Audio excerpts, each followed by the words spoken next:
Alcoholics anonymous தினமும் நம் சிந்தனைக்கு. மார்ச் 13. ஆன்மீக உலகம். நாம் ஆன்மீக உலகில் நுழைந்துள்ளோம். நமது அடுத்த பணி ஞானத்திலும் உபயோகமாக இருப்பதிலும் வளர்வது. இது ஒரு நாளில் செய்து முடிக்கக்கூடிய காரியமல்ல. இது வாழ்நாள் முழுவதும் தொடர வேண்டும்.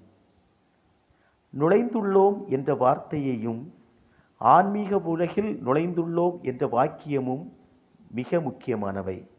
அவை ஆன்மீக வளர்ச்சியின் ஆரம்பத்தையும் அதில் நிலைத்திருப்பதையும் மேற்கொள்ள நாம் செய்ய வேண்டிய செயல்களை குறிக்கின்றன.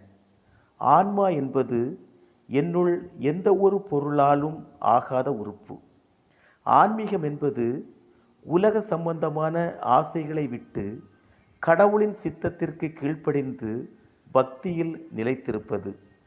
ஆன்மீக விஷயங்கள் என்னவெனில் நிபந்தனையற்ற அன்பு, நிபந்தனையற்ற மகிழ்ச்சி, நிபந்தனையற்ற பொறுமை, நிபந்தனையற்ற பார்வை, நிபந்தனையற்ற நன்மை உணர்வு, நிபந்தனையற்ற நம்பிக்கை, நிபந்தனையற்ற தன்னடக்கம், நிபந்தனையற்ற பணிவு ஆகியவை.